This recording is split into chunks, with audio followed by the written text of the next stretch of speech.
Welcome, ladies and gentlemen, to another episode of Wesley and Willy, episode 6, season 2. Hello, Willy.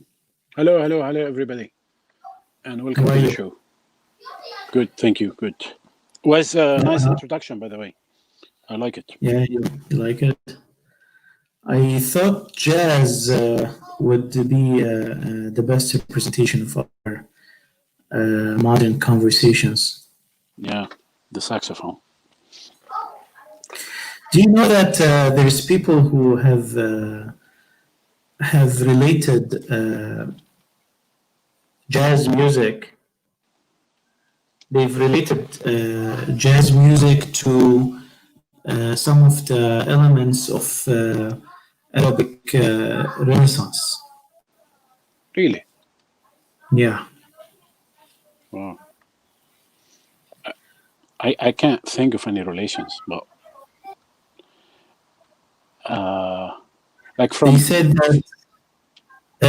that some of the West African immigrants, right, who went to the United States, they brought some of the musical traditions with them.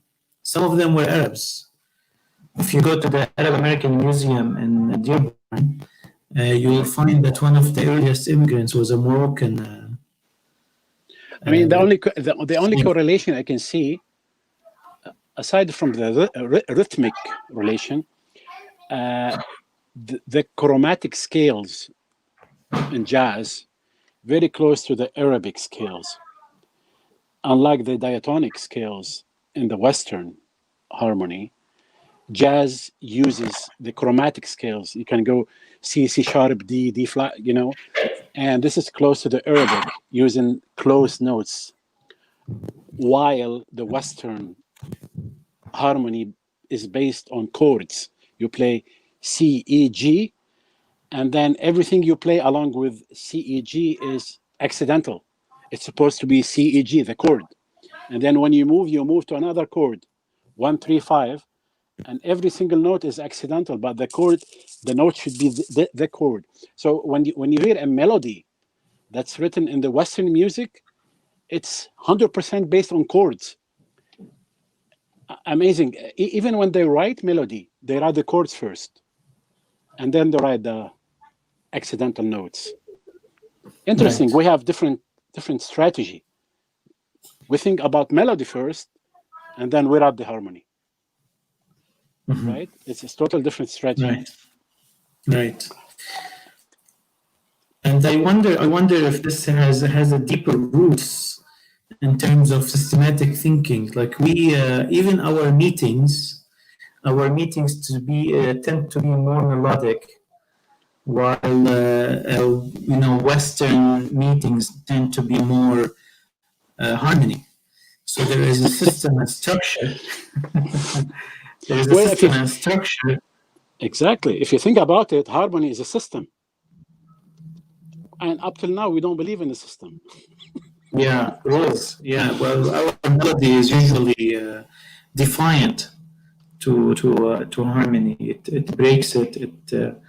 عبد القادر الكل يسجل. Everyone participates in creating the melody. It's a group thing. Anyway, how has your week been? It's okay. The corona is like let me give you a wrap up about like what's going on in England. We are in the eye of the storm. I think we're the worst in the world in terms of the number of deaths compared to like yesterday. I think 1,200 deaths only in one day. The lockdown is supposed to finish on February the 15th, but rumors are circulating that it will be prolonged till probably the end of March. And when I say lockdown, is not like the lockdown in Michigan, because in Michigan you can still go to the mall. You can here there is no shops that are open, no shops. Like if you want to buy a piece of clothing, you have to order it online. Of course, all restaurants are closed. When I go out, not even carry out. yes, but like for instance, when you go to Starbucks, you're not allowed to step in. Somebody will meet you at the door, and then take your order. Well, yes, and some like Starbucks doesn't take cash. Many restaurants don't take cash. Yeah, the carry out is still available, but like What about grocery shops? yeah, or are open. Yeah, they like these are essential shops, so yeah, they are open. But some of them like will have only a few people at a time, and then when they get out, like other 5 or 10 come in. They're saying that the new strain is more deadly, is about 1/3 in death term, in the death percentage higher than the old strain, and we just don't know what's going to happen. The sicknesses that are not related to corona are in the highest ever. So it is the whole picture is it's like doomsday. I've lived all the civil war in Lebanon, and these days for me are worse. Really, many problems. Domestic violence is rising. See, the English people in nature is outgoing. Like in America, on a weekend, you bring your 6-pack of beers and you come home and watch television. The British don't do that. They come home, take a shower, go to the pub and socialize in the pub. You go outside, you don't see any pub that's not filled. And I was amazed when I first came to England, when I saw like on not even on weekends, on weekdays, restaurants, pubs, all full on weekdays. So yeah, Britons are more outgoing, more than Americans, and now they are forced to be locked in their houses. And we don't have big houses like America. We have small houses. We don't have big backyards, and it is the situation is dire. So how are they handling it? I mean, we know it's Americans, like you said, it's kind of like natural. It's like a longer weekend, and Exactly. they have gotten used to entertainment on TV. Their socialization is very limited anyway. But in a place like London or Paris, where people are homes are not really equipped for a long time staying. They're small in size, and most of socialization and drinking happens outside. How do you see people managing this around you? Look, the people I know, they're Netflixing days and nights. And by the way, Netflix was not making any money till the Corona pandemic. Now they said we're You mean fine. England? That's what I read Or in today. general? I don't know, probably in general. Because Netflix has to offer like wide varieties of films and it costs a lot. Not only films, like all kinds of Right, and entertainment. they're producing their own, which is also very costly. Yes, and they said we were not making any money now. Now we're over breaking even. We're more than that. We're doing fine. So I think people are like Netflixing a lot now. Yeah, also their valuation has gone up drastically during the pandemic. Their stock has gone really up.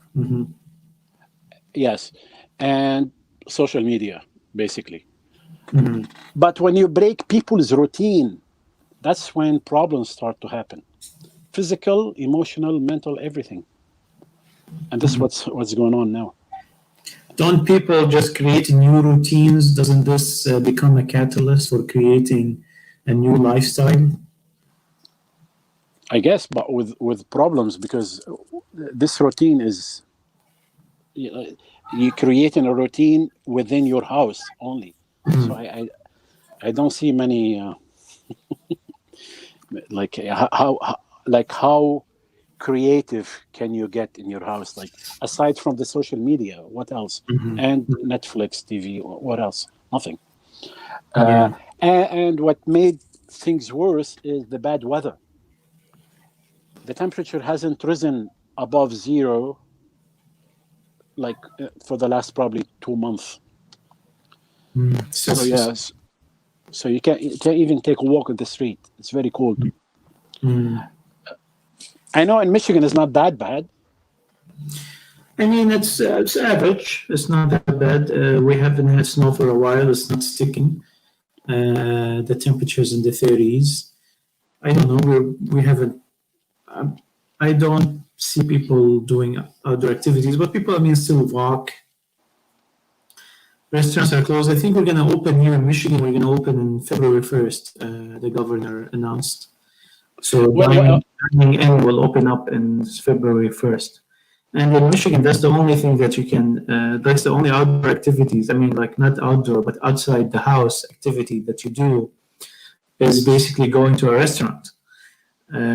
That's why it's one of the most obese states in the country, is because you have 6 months of winter where most of social activities take place around dining and eating out. Even pubs here, there's no concept of pubs like exactly. Yeah, like it's all restaurants. Yeah, it's all restaurants. There's no such I've thing as noticed that. Yeah. Exactly. Yeah. So today, if a couple of days, like on Thursday, I've heard in the news, Bellevue system, school system in Washington, the state of Washington, they reopened their doors, but then the teachers refused to come to the school. They said we will not come back until we get all vaccinated. Do you see something like this happening in your area, in your school system? Yeah, I'm not sure exactly. We are going to face that predicament very soon. Right now, there is some sort of surveying taking place. So teachers are. So first of all, vaccine is available now for teachers, and they're being scheduled. Since I work partly with an educational district, I have been able to get myself on the schedule, and I'm scheduled for February 16th for the vaccine. So now the teachers are considered priority among the nurses and the doctors. Doctors and nurses are done. Now it's teachers, and they're discussing coming back to school. For example, the Dearborn Public Schools, the superintendent was saying they're waiting for infection rate in Dearborn to be less than 5%, which means less than 5% who get tested are positive. Right now, it's like 10%. It was 12% last week. So it's far off, but it's dropping. So he's hoping that it will get down at a certain point. If you survey parents and students, you might have a different, you might have different perspective. I think it goes back to this. It goes back to basically who's feeling safe to go back. Teachers, students. Right. Some schools are already open. They're doing hybrid because the governor has allowed schools to reopen for in-school teaching. Some districts are doing hybrid. So, for example, Plymouth Canton district, they're doing, first of all, the students have a choice whether they want to do 100% virtual or they do school. If they go in school, it's usually like half a day. So the schools are not full capacity. They have smaller number of students going to classes. So, we don't know what's going to happen. There's going to be much choices. And so, Willie, I want to talk about something before we move on. Do you have any more questions about education? No, let's move on. I want to ask you, what are you reading these days? You put me in the corner now. You are already on the corner. I've like reading for me is a second habit, so I have to do it. But I'm doing lots of Islamics and Quran interpretation, and I'm basically this what I'm focusing on the Quran interpretation, and I went outside the box to other sects, not only Sunni or Shia, to the third sect, which is the one that is in Oman. What is it called? The Abadiyya. Yeah, and amazingly, they have very, very, like, I think, advanced scholars in terms of language and interpretation. Aside from the interpretation, I am recollecting and revising everything I wrote in my poetry. And because, as you know, I've set a deadline to publish it. So that's what I'm focusing on right now. So aside from that, just some shows on television, YouTube. How about you? Me, I just finished a very interesting book. It's an anthology of Arabic literature during the Renaissance. It's written by or collected by Dr. Tariq Al-Aris. He's the chairman of the Middle Eastern Studies at Dartmouth College. And he created an anthology of Arabic literature during the Arabic Renaissance, which is, between 1840 and 1940, and translated. So it's all the Arabic text and translation. And there's about 60 or 70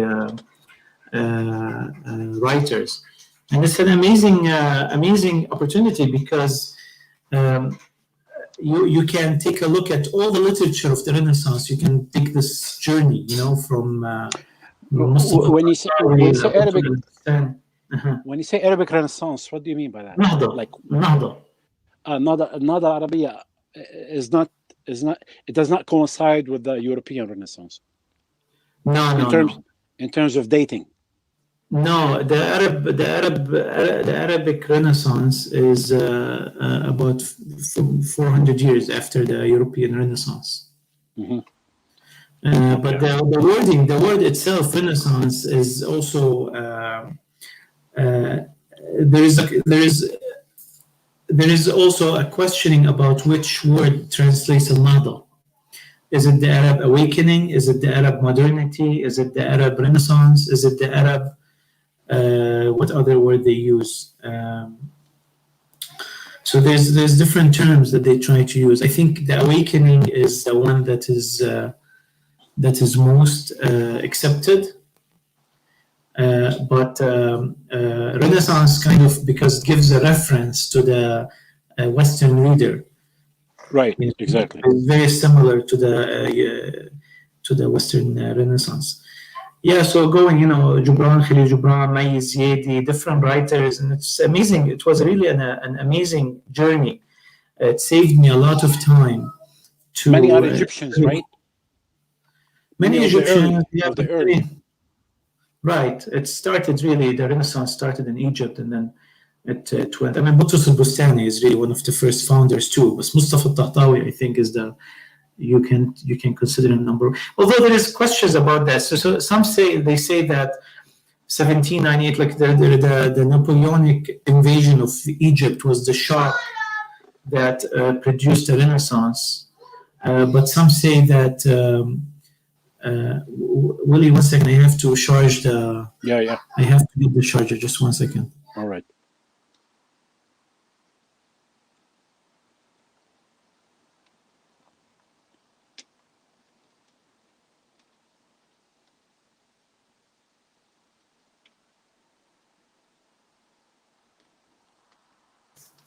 Sorry, Willie. Yeah, it's okay. Yeah, so that's. I hope the computer doesn't shut down. But if it does, you continue until I replug in. Do a monologue. But that's. I finished that book. Really, I read it during last week, and today I received a new book. So there's a story for this book. I want to tell you. وثائق المؤتمر العربي الأول 1913. Okay. Wow. I want to tell you the story of this book, because it explains the flow of information in today's Arabic world. Okay, this is very, very interesting. It symbolizes a lot of the Marakaz al-Quwa, the centers of power and control of Arab literature, and the problems that goes with that. So I had, I'm studying very in details the birth of the Arab identity. Can you plug it, please? The birth of the Arab identity in the early century, and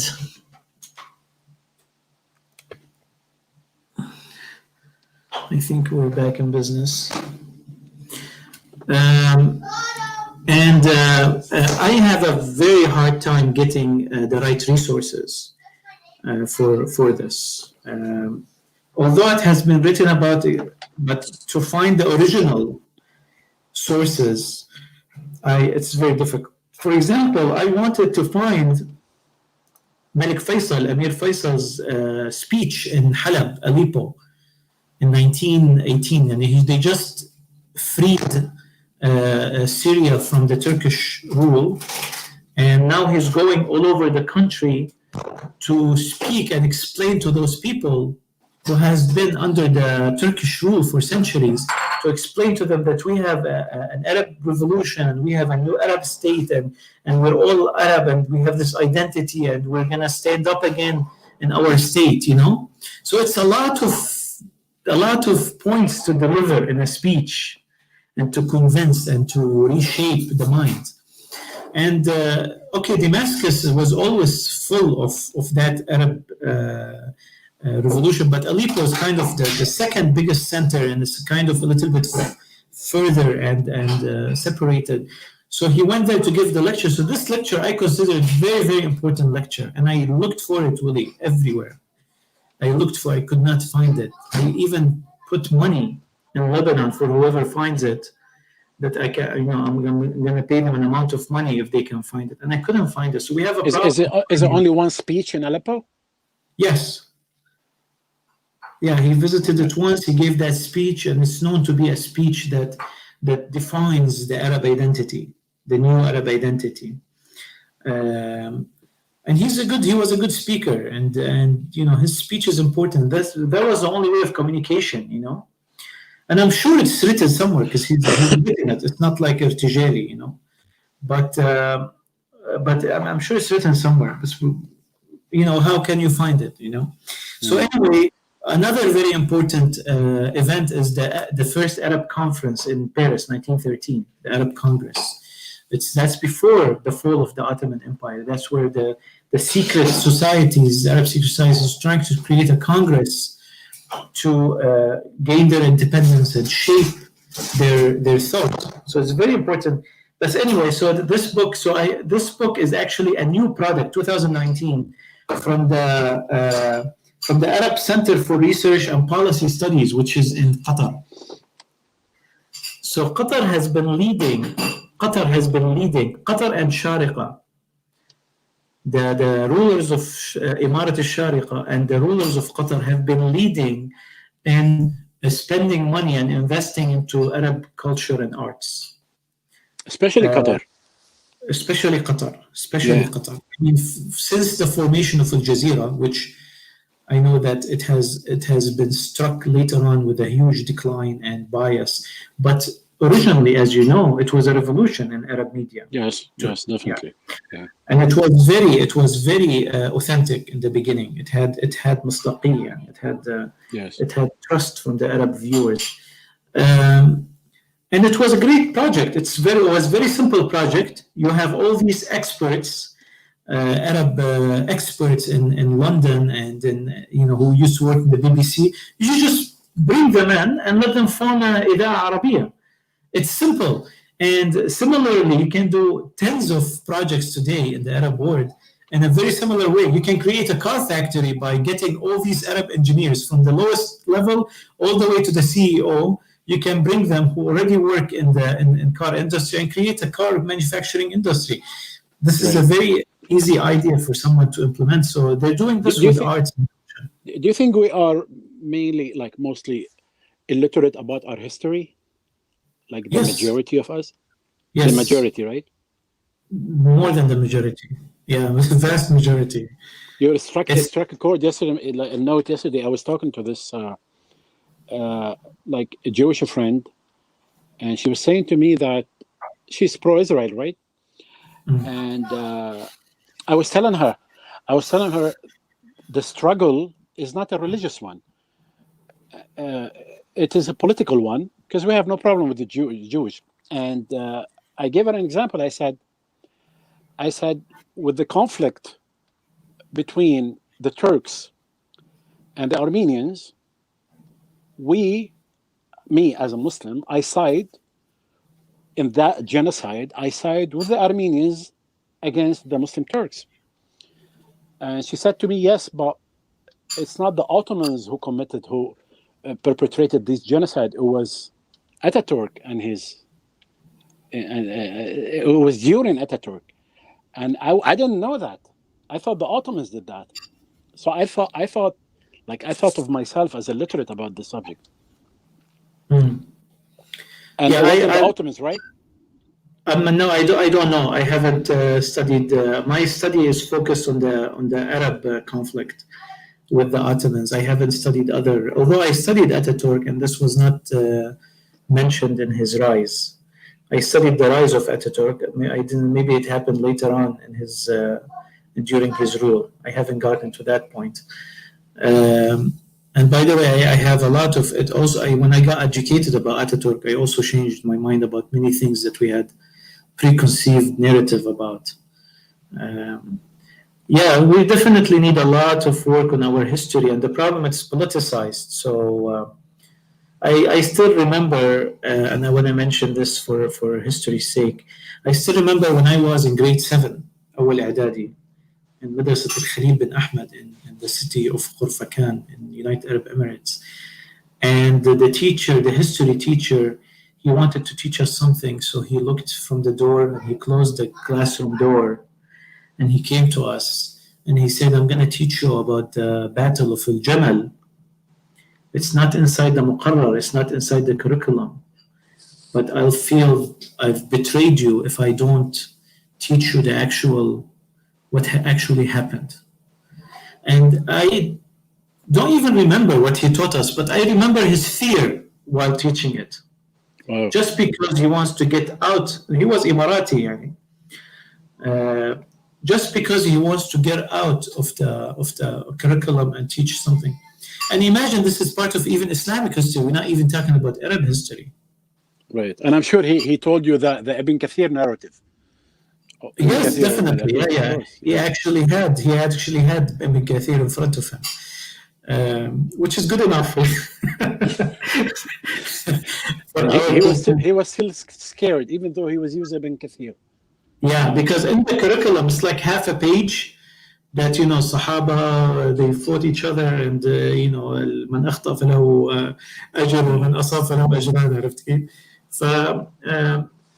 he went through really details of the battle. But I remember the fear. There's a lot of censorship, and even in the most open countries like Egypt and Lebanon, you know very well, and you've been taught in Lebanon that the history has also been, the curriculum is very problematic. Right, definitely. Yeah. Yesterday, I was watching something in Iraq. You know those Yasser al-Habib and Amir al-Quraishi, these Londoner Shia. Amir al-Quraishi was talking about the curriculum in Iraq and how it should be changed because it portrays Abu Bakr and Umar as not even good men, like okay men, right? And he thinks, no, these are the people who killed Fatima al-Zahra and they should be portrayed and what they deserve, and the curriculum should change. In Lebanon, it was written during the French Mandate, basically, so it is biased towards the Maronite Christian, the history. Like I only started knowing about, for instance, Adham Khanjar when I grew up. We've never heard about Adham Khanjar.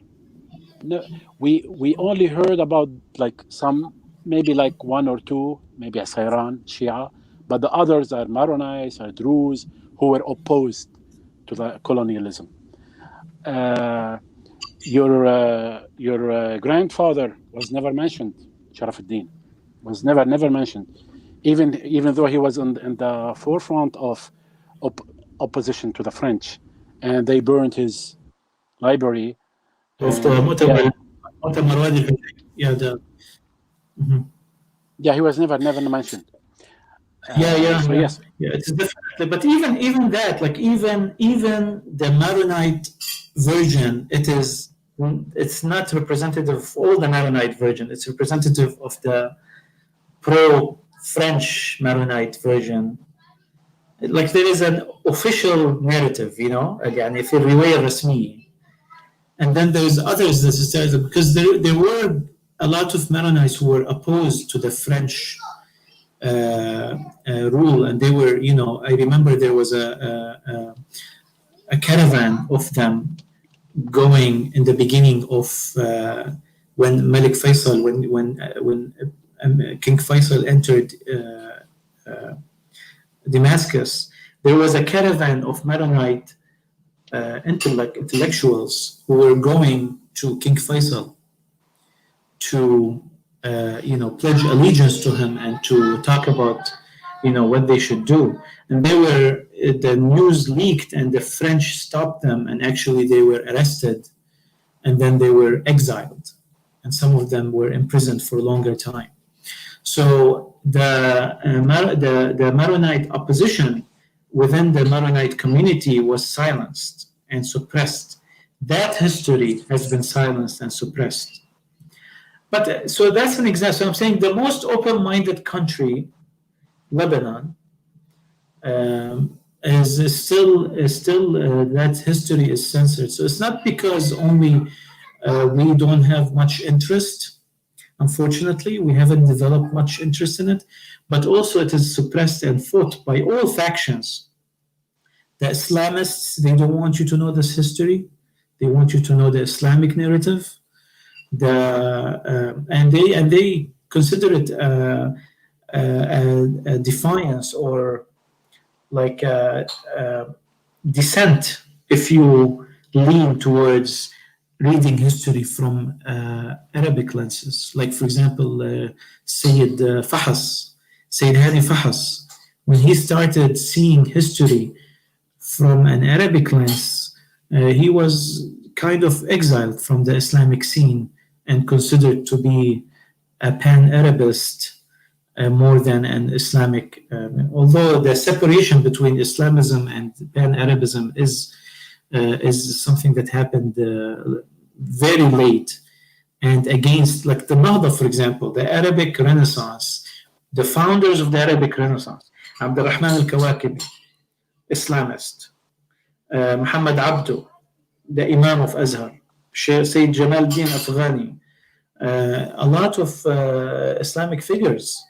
Rafa' Tahtawi himself, the founder who went to Paris and wrote a book about Paris, and and came back, and he started bringing this liberal terminology. He was a sheikh. He was Azhar taught, he was a sheikh, and he continued to be a sheikh. And he's the founder of the modern educational system in the Arabic world. So, we amazing. definitely... It was promising, like between the 1830 and probably the 1860 or the 1870, and that's when the decline started, right? No, that's when the Renaissance was born. Before that was the decline, the Age of Decadence, the inhitat. Yes, but many of these like big thinkers were before, like their works dated to like 1840, 1850, 1860. When do you think the decline started? When do you think the decline started? With the Napoleonic invasion of Egypt, that's right? No. That's the beginning of the Renaissance, ironically. Napoleonic invasion. It was a shock, yes. That's a very interesting question.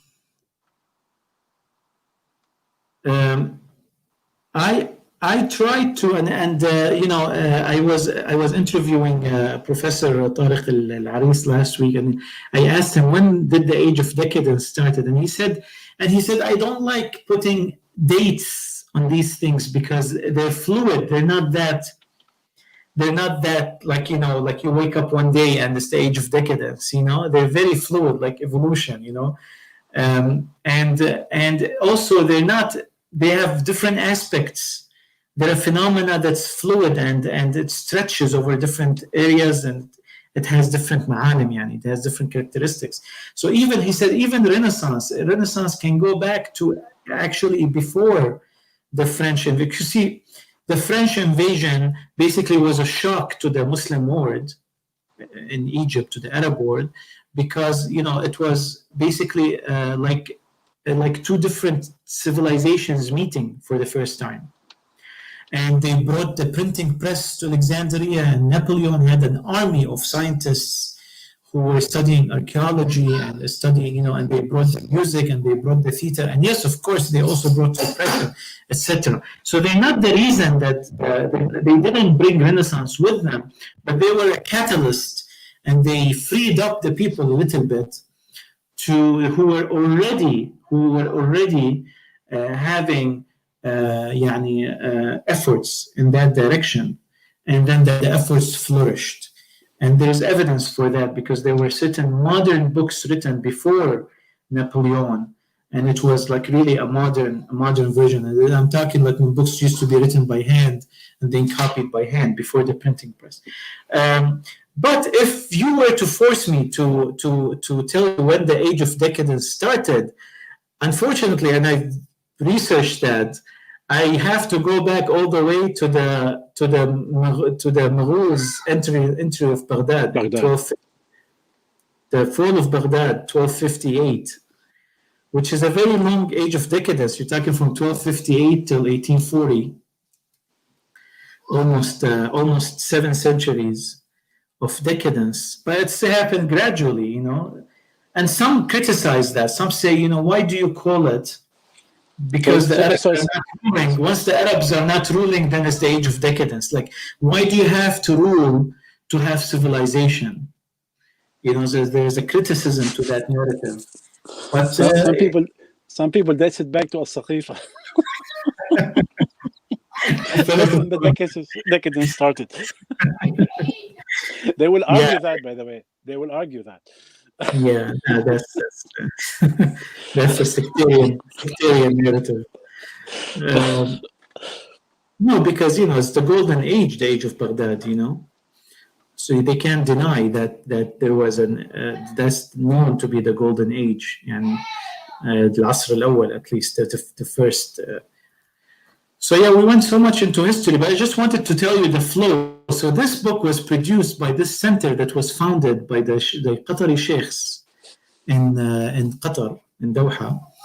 And the president of that center was Azmi Bishara, who was also an Arab intellectual academic who was bought and brought in by Qataris. Now, I don't know what you think about Azmi Bishara. People like him or dislike him. There's two Azmi Bisharas. Yeah. There's two Azmi Bisharas. Exactly. I think I know the old one only. But I also heard that he was no longer in that position. There's a lot of politics that, and I maybe it has to do with Qatar and Saudi Arabia getting closer again. That's the problem. The problem is where the money and investment is. It is also a monarchy, So I salute the efforts to bring back the Arab literature and Arab history and Arab culture by Sheikh Hamouza and Sheikh Hamad and the Qatari family, and also Shariqa. They're doing an amazing job. Badur al-Qasimi, she's taking care of Arabic publishing internationally, and other shuyukh. But at the same time, many literary contests too annually, and they give high prizes. Exactly. They are a big catalyst of today's Arab, if there is a new Arab Renaissance. But the problem is, are you open enough? Are you open-minded enough to allow for difference of opinion? Will you support intellectuals who will talk against monarchy, for example, or who will criticize you? That's the question where this is the real civilization, and that's the real question. Well, in Al Jazeera, they bring political opponents. They do that. Yeah. From different. I remember when Ahmed Mansour met Sheikh Hamad, and he was, grueling him. He was, grilling him on the interview, and Sheikh Hamad told him, "Please let me talk. It's my channel at least." Let me ask you, Sam. We're supposed to go over some political subjects, but since we opened the subject about the Arabic nation, which you wrote a book about, Ad-Dawla al-Arabiya. I just we will have another show about this, I know, but I only have one question to ask to you, and I want a really an answer from the heart, right? Don't try to be politically correct. Is there any practical potential for an Arabic nation? This is okay. This needs a halaqa, Walid. No, I just need a yes or a no. I know it needs more than a halaqa. But yes. Do you see it even in your dreams? Do you see a unified Arabic nation? Yes. Really? Yes. Interesting. I can't even dream about it. Yeah, I know. That's the challenge. That's the long challenge that we have to take. But this needs a whole episode by itself, so I prefer not to talk about it now, because there's a lot to say there. And like you said, I wrote a book about it. But finally, I just want to say finally. So I tried to order this. So the first time I ordered it from them directly. And then the order was canceled, and they told me, "Oh, we can't ship to America," or And then a while after, it was available on Amazon. So there is a distribution center in United Arab Emirates for Amazon. So I ordered it from Amazon, and I received it like a week after. Why do you think it's very important? The book? Yeah. I mean, the book is basically all the meeting minutes and all what the newspapers said and everything that is surrounding the Arab conference in Paris. The Arab conference in Paris is like a coup over the status quo of the Arab world. The Arab conference, the Arab Congress in Paris is like the first Jewish conference, the first Jewish Congress. It has the first Jewish Congress established Israel eventually. And the first Arab Congress was supposed to create the Arab state, which actually happened in 1918, but it fell down in 1920 due to basically the French insistence that it doesn't exist. So it's and this is an undone project. It's an unfinished project that has to be finished. This is the only Arab self-determination documents. This is the only time Arabs have gotten together in a democratic, official way and said what they want. We've never done this afterwards without being under the.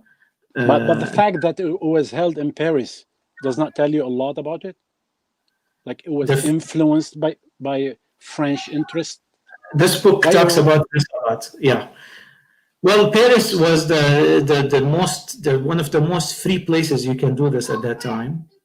The Al-Fatat it goes back to Jamia al-Arab al-Fatat. It's like doing a conference in Dearborn.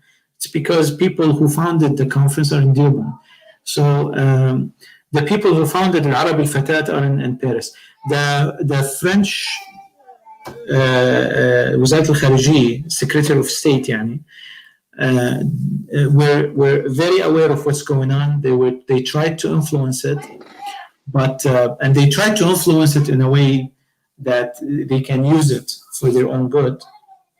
It's detailed in this book. I'm not going to go into much details. There's a lot of details to be said, but it was very independent, and the decisions that came out of it were very, very independent decisions in a place that was one of the freest places to be at that time. And the French allowed it to happen because it undermines the Ottoman Empire, and it undermines the British, because if the British also were trying to already have interests. You see, at that time, 1913, the French had nothing in the Middle East, only schools. Would you have attended that conference if you were living then? If I was invited to that conference, it would have been a great honor. Of course. Really? Of course. You would go against the Ottomans, right? Oh, definitely. If Really? The way I'm living under the Ottomans, are you talking? We were 1913. In 1913, the famine started in Lebanon. They were because we had a lot of secret societies. They were punishing. Yeah, but us still, us some people would argue that the destruction of the system is the worst that can happen. It's like the analogy I can make is about the invasion of Iraq, and when the Americans started meeting with all the Iraqis in America, and then after that, and what was it, 2003, right? Yeah, what systems did they destroy in the Ottoman Empire? Man? They had not. The only thing they destroyed is the entire area, right? They destroyed the last dream of a unified Arabic nation. They did. Now nobody even dreams about it. No. First of all, they destroyed the Khilafah. If you want to say, yes. They destroyed. Yes. The Khilafah was destroyed long time ago by the Ottomans. It was destroyed in 1909 by the CPU, by the Jamia al-Turkiya al-Fatat, by overthrowing the Sultan and going forward with the Turkanization. But even before that, the Ottomans, they left the thinking. They were using the Khilafah for their own benefit, but they have left that thinking for a very long time ago. We had a very weak, uncaring, careless Khilafah since the Portuguese came and they took Yemen and they took Emirat, and they didn't even care because Emirat was not paying much for them, so they didn't care. They took Oman. The French occupied Egypt. They took Tunisia. They just if it was for them, it was money, and there's proofs of that. Dr. Zaid al-Fadil, he has a whole research from the Ottoman papers. It was all a financial thing. Like, okay, is this place worth sending an army to or no? So the way they treated the Arab world, it was But basically still, some people say, well, again, like, in spite of everything you just said, Abdul Hamid didn't sell Palestine to the Jewish like the British did. So this argument will go, right? Yeah, true. It's not. You see, I'm against black or white. There were good things for the Ottoman Empire. There were negative things, and even King Faisal or Sharif Hussein, they were even had self-conflict. Yeah. And that's why they were negotiating with Jamal Pasha while fighting him. Yani, Malik Faisal, they were negotiating in 1918, 1917, 1918. They were still negotiating with Jamal Pasha. And they're fighting each other, and they're negotiating. Okay, and there is a big price on the head of any Arab person that you bring him to Jamal Pasha. At the same time, they're negotiating with him, and let's fix this, and let's have the Ottoman Empire again. But we'll have, he had a specific requirements which were not very hard.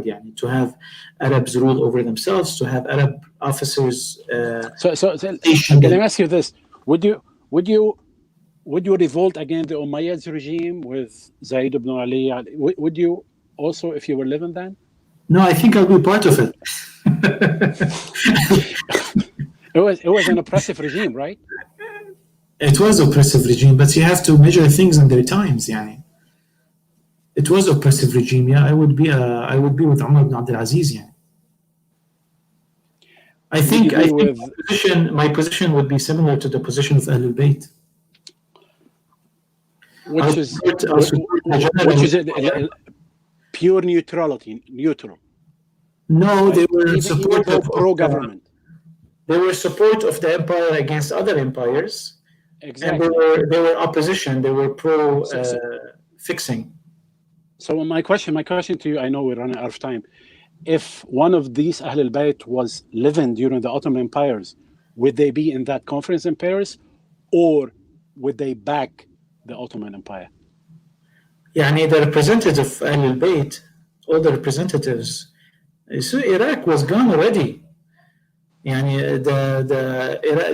British, they took Basra a long time ago, and the Ottomans, they gave it up. They used to do they did imtiyazat. If you so it was collapsing anyway. It was going to collapse anyway. Whether they are the ones who brought. They were a colonial power. You have to stop thinking of the Ottomans. I know it hurts our feelings, and we're so kind as Arabs. We want to believe in it. And the Ottomans, they kept the narrative. They kept playing with our emotions. But they were treating us, in practice, they were treating us like a colonies. And we have to look at it as colonials. And they were dealing with the French and Germans and British and the Russians, and exchanging lands and exchanging favors. And we were just pawns on the board. And it got to a point where we couldn't take it. We were patient for 400 years. We were very patient people, Like Ahmed Didat says. If Israel came and said, give us part of Palestine, we would give them Ahlan wa sahlan. But to take it from us by force, is something that we don't accept. So it's a big subject, Walid. But I just want to finish by saying that this is the flow of information now that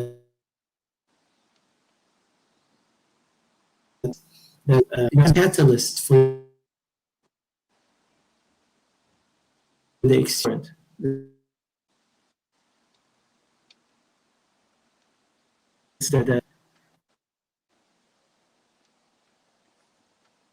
It's a very Amazon is creating, and I might be the first person who ever says that. What Amazon is doing and creating this distribution system and creating the KDP, the Amazon, the Kindle, مش عارف شو يسموها, Department of Publication, they're creating this publishing industry, and now I hope that they add Arabic as a language that you can publish. They have 44 languages. Arabic is not among them. You can publish in Kindle in Arabic, but you cannot publish in paperback. If they allow that, with their distribution system growing all over the world, this will be a key to a new Arab Renaissance. Because Willie, you'll write a book inside your room over there and publish it on Amazon, and every single person around the world will get it in 3 days. This is a very powerful thing. And you'll get your royalty, and they'll buy it for a very cheap price, and it's free shipping. Just an amazing revolution in the world. I don't even think that Jeff Bezos knows what he's doing. But wait, why do you think Arabic will be one of these languages? Why do you think so? Because these people have the money to do whatever they want. And look, I was writing something in Lebanon. I still do. You know, in Mac, if you have a Mac, there is no words in Arabic for Mac. I mean, that was like 5 years ago. I don't know how it is now. And when I wrote something to Apple, they said we don't. They said to me in an email, we don't have enough requests to create Arabic words for Mac. There's only Arabic words for Windows, not for Mac. And they said to me, no, they didn't say that to me. I researched that. There is words for Mac, right? In Swedish, in Norwegian. And when I did this research, there were only like 6-7 million Norwegians in the world and 6-7 million Swedish. And even though there was words for that, but the Arabic, which was spoken by over 200 million people, now it's about 300 million, there is no words for Mac. So why do you think Arabic will be one of these languages? I don't think it will. Okay, it's a good point, and I hope that there's no conspiracy behind that. But because all the languages that are written from right to left, they're not available. I think it's about technology. So I think once Hebrew is not, you cannot print in Hebrew in Amazon. So I think once they work out that technology, I think it comes in a package. I think there are 6 languages that you write from right to left. And I think once they have that technology, and they have already Arabic Kindle. You can print in Arabic Kindle. You can publish in Kindle in Arabic. I think I checked. I checked a few days ago. How like the average readership for an Arabic person, like in the Arabic world. Do you know how many minutes a year? Is it 35 minutes a year. No way. When was it updated? I checked it like yesterday. It was 35 minutes a year. Yeah, I mean the research. When is it? What's the date on the research? I think it's new, but I'll double check. Because it used to be. Do you think it's? So that's progress. It used to be what? 60? 6 minutes. Oh wow! 6 minutes. So this is a year. Yeah. Wow. And this Frenchman I told you about, he says to me, I read 2 books a week. This man who is a member of the only private library in the world, because he cannot find what he wants in a public library. So he spends £500. Who? Clinton, Bill Clinton, he reads 1 book a day. Yeah. When he was a president. When he was...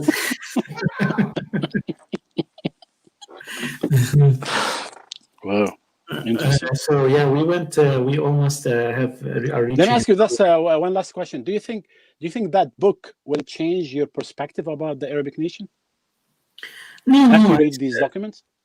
Definitely, anything I read will always change my perspective. Sometimes it builds it, but to change it 180 degrees, it's rare.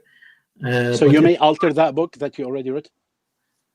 That book has a chapter on the Mu'tamar al-Arabi. I'm trying for that book, really. I'm trying to cut the hashu, cut the unnecessary things. This is like a message. It's cut through message, and what I'm doing at this point is I'm creating a manuscript. I'm giving it to people and getting the reaction, and then adjusting it, because I don't want a person, for example, my father read it, okay, and he told me, "You're dreaming. This will never happen." He's laughing, "You're dreaming," he says, and I told him, "Very good. Okay, now tell me, do many people do you connect with it?" He said, "Yes, many people have the same feelings." but it's a dream. This will never happen because Did you get inspired? Did you get inspired by Herzl? And you know that he wrote his book like only 50 pages, The Zionist State. Definitely. He was an inspiration. Herzl is a hero to me in terms of a person that wanted to that had a dream and put the effort. Came true. Dream. And it came true after his death. But no, he put the effort. But he anticipated 50 years. He said it won't happen till 50 years after this book. Yeah, I mean, the way he wanted it to happen, it would have never happened. But he created an infrastructure and they took it from there. And this infrastructure would have never happened if it wasn't for him. He's a very inspirational person. I'm not saying I condone what he's done or, I have to make things clear because people are not pragmatic. It's like, I think Hitler is a great army general. Doesn't mean that, I'm condoning what he does or... so he's a big inspiration, definitely.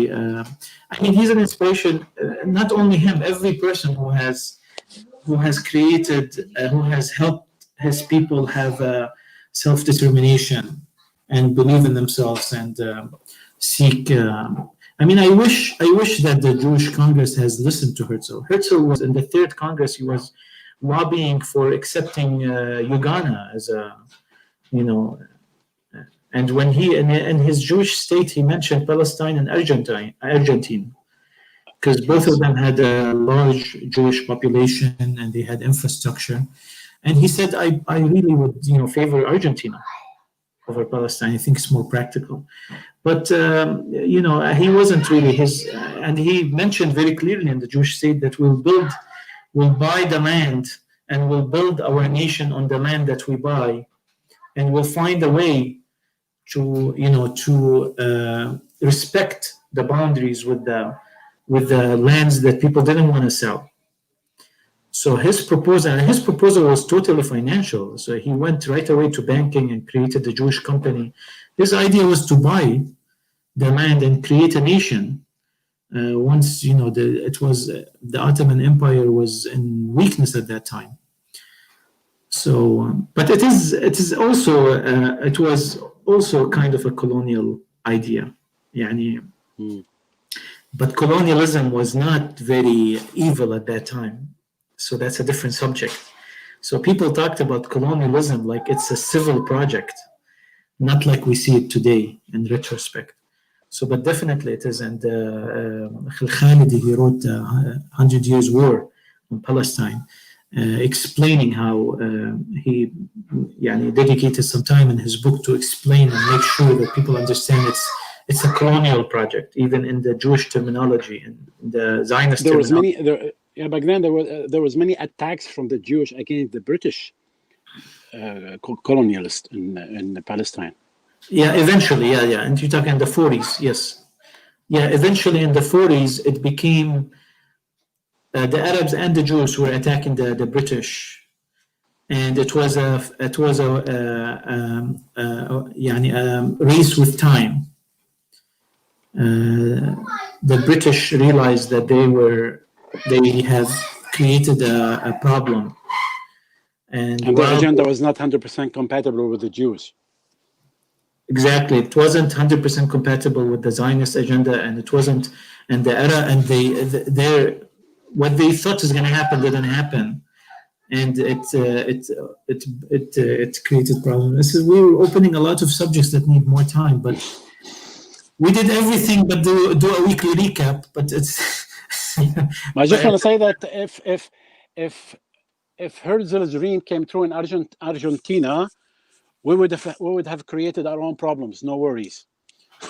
Yeah, we will always find a way to create conflicts. Right. I mean, definitely, we would have. It would have. It takes more than just the absence of an enemy to create peace. Yeah, and we've proven that over time. I benefited a lot from you, Wesley. Me too. Whoever was watching, I think they got some benefit, and we look forward to explore this idea about the Arab nation with you. Yeah, don't worry, nobody Inshallah. watches this, and for African. Yeah. And hopefully we'll see you next week. Inshallah. Inshallah. Thank you. Salam. Thank you.